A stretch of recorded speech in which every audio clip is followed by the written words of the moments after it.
welcome to CLI's PowerPoint Accessibility Training. My name is Christina Simmons. I have been a part of the CLI department for a little bit over a year now, and I will be guiding you through today's training lesson. Within the next 15 minutes, we'll look at a few practical choices that can make course slides easier to access, understand, and use for our students. This is not about becoming an accessibility expert today or tomorrow. That would be overwhelming and close to impossible. This is about making small improvements that support more students in the long run.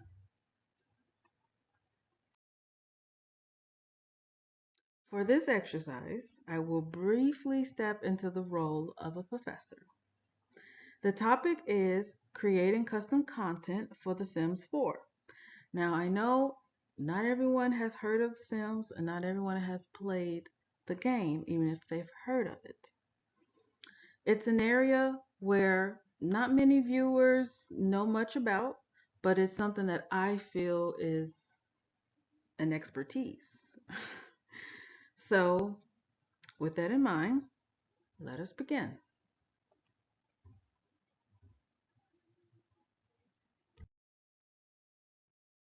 Hello, students. Hello. Nice of you freshmen to join me. We are going to talk about one of my favorite topics. It is about a game that I find very cozy and endearing. It's called The Sims 4, and we're going to focus on the software where you can make your own custom content within The Sims 4 game. So let's just jump right into it, shall we? To create additional swatches within The Sims 4 Studio, first, you need to clone the object package, import a diffuse texture, verify that the multiplier and shadow layers remain unchanged, and update the cast resources. Don't forget that. Then check the object tuning, confirm that each texture reference is linked correctly, generate the swatch thumbnails, and test the package in-game to catch broken UV mapping or catalog conflicts.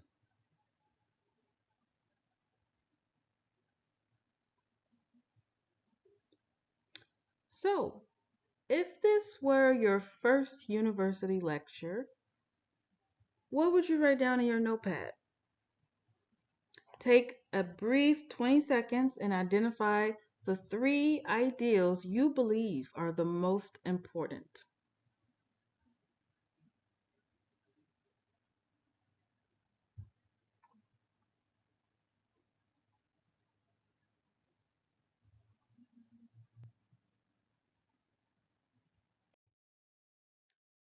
Okay, Professor Christina is gone. All right, time to reflect. What just happened? The information was not necessarily impossible, but you were a beginner. You were asked to process unfamiliar vocabulary, a new procedure, and a crowded visual at the same time. You also had to decide what mattered without much guidance. Many students experience that feeling in university courses all the time. Accessible design reduces that extra layer of work so students can focus on learning the content.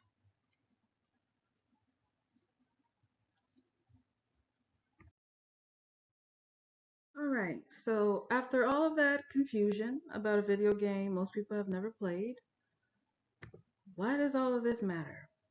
What is the big thing about accessible learning? Accessible design is not just about compliance, it is not just about extra work. It's how we ensure as a university that every student can fully access and engage with all course content. Here's a few things that accessible design can provide: better teaching, clearer learning experiences, greater inclusion, and higher student success, which is what we all want. Okay, so let's talk about more of the student's impact when it comes to accessible design. There is data that proves a meaningful share of college students report having a disability, and many disabilities are not immediately visible.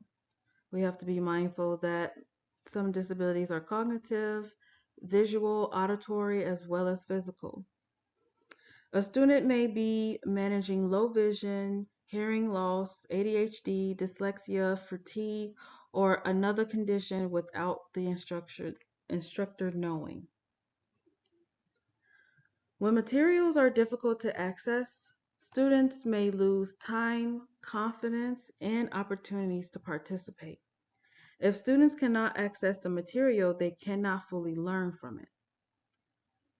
This can block participation in higher education altogether for such students.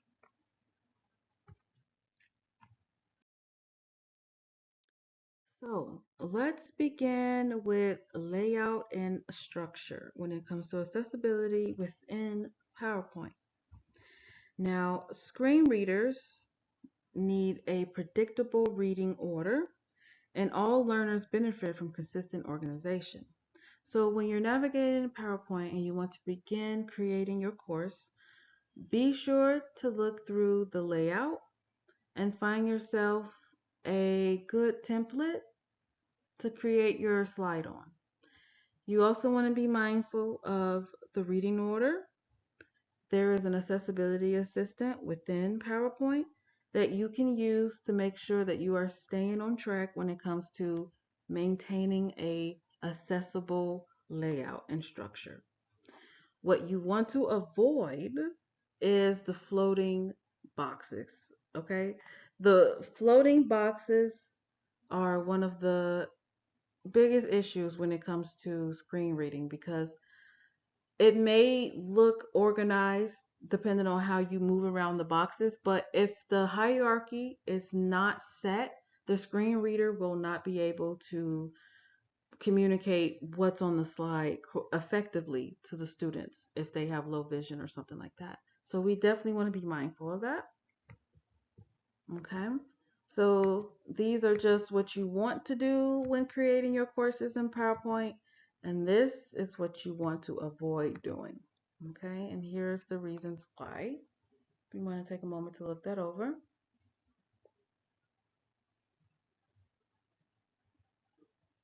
Okay. Okay, next we have text and cognitive load. When it comes to PowerPoints, using a PowerPoint slide is best as a visual support, not as a transcript of everything the presenter plans to say. Use short phrases, keep one main ideal per bullet, and move the explanation into your narration. Dense paragraphs, long bullets, and several competing ideals make it harder to decide where to look and what to remember for the students. Simplifying your PowerPoint slides does not mean removing your personality or creativity.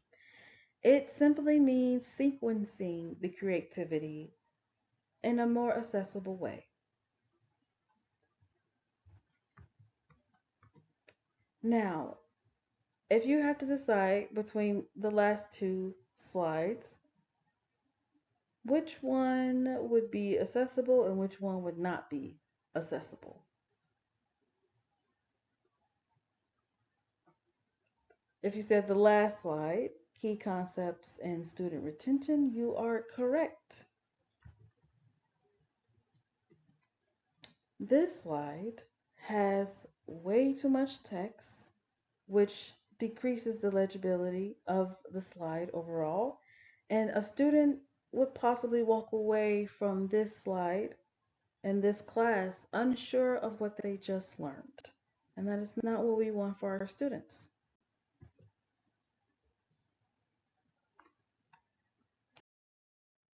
Okay, next we're going to discuss alt text and color contrast.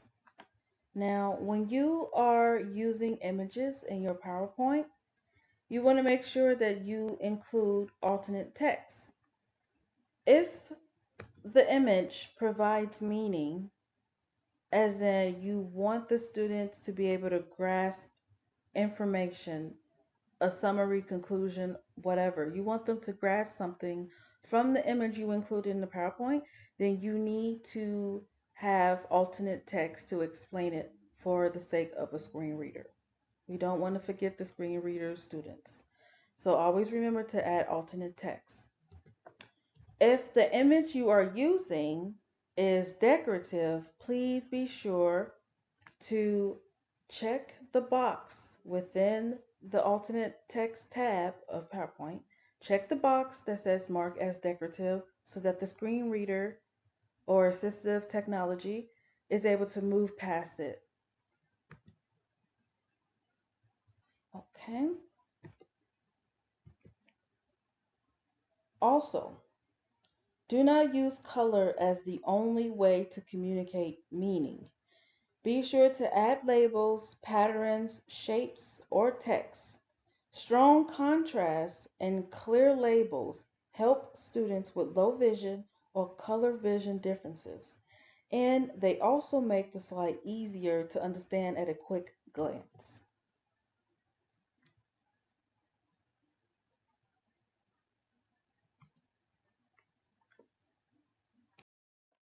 All right, with everything that we just discussed in mind, I want to ask you which slide layout is accessible.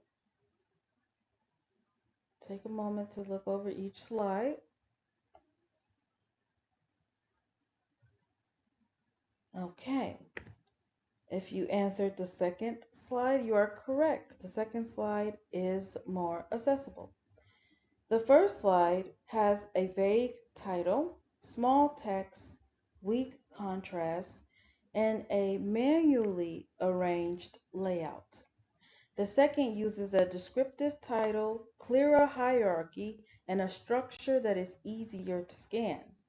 The design is not simply more attractive, it gives the learner a clearer route through the information. All right, here is another comparison. Which slide layout is accessible? Take a moment to choose between the two slides.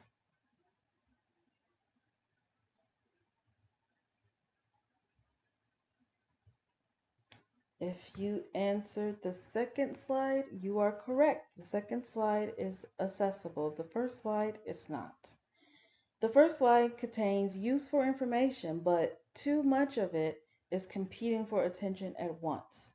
The revised slide uses shorter points, spacing, and one ideal per line. That reduces reading fatigue and helps students identify the main concepts while they listen. The original content was not wrong.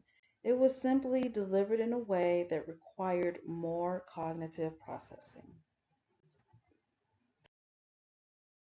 All right, we have another question. Which slide layout is accessible? Before you answer that question, let me change up things a little. Okay, now we have the colorblind version. The same question applies. Which slide layout is accessible?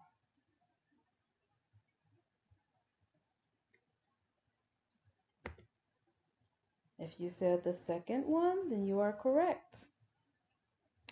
In this example, the first chart depends heavily on color and a legend. That forces viewers to match colors back and forth, and some viewers may not be able to distinguish them. The revised chart adds direct labels and a clear takeaway. Ask yourself, can I understand the message without relying on color? If the answer is yes, the chart is more likely to work for a wider range of learners. Okay, so let's fix this slide together. Okay, when reviewing your own slides, you do not have to fix everything at once. Just start with one improvement, add a descriptive title, Apply a built-in layout, break a paragraph into shorter points, check the reading order, add alternate text where it is needed. Accessibility often grows through small, repeatable changes rather than one complete redesign. So, looking at this slide, what stands out to you?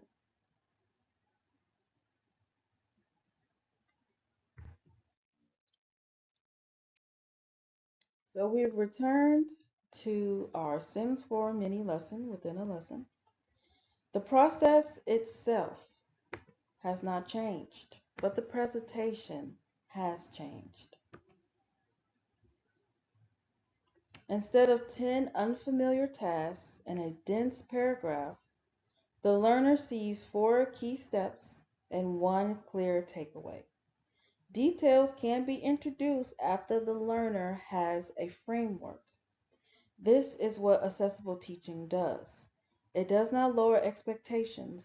It removes unnecessary obstacles and gives students a place to begin on solid ground. Okay, we're ending our training. So let's discuss the summary and key points of today's training. Okay, to summarize, use built-in layouts, create structure and reading order, reduce cognitive load by focusing each slide on its key ideals. Add meaningful alternate text, never rely on color alone. Remember that accessibility supports all students, not only those with documented accommodations. Think back to the Sims exercise. When information is dense and unfamiliar, students spend energy figuring out how to access the lesson. Clear design lets them spend more of that energy learning. Okay, before signing off, here are some resources for accessible PowerPoint slides that I've created. These 3 references provide practical guidance for choosing accessible colors, updating existing presentations, and creating accessible slides from the beginning. You do not need to complete every improvement in one sitting. Choose 1 or 2 changes and build from there. Thank you for taking the time to support more accessible learning experiences for our students. I'm Christina, and this has been CLI PowerPoint Accessibility Training. Have a good day. Goodbye, everyone. The Center for Learning Innovation, CLI, is continuously developing resources and guidance to help you make all of your course materials accessible, including PDFs, Word documents, PowerPoint presentations, Excel files, and even videos. To learn more about digital accessibility and access additional resources, please visit the Digital Accessibility page on the CLI website. Thank you for taking the time to make your course content more accessible and inclusive for all learners.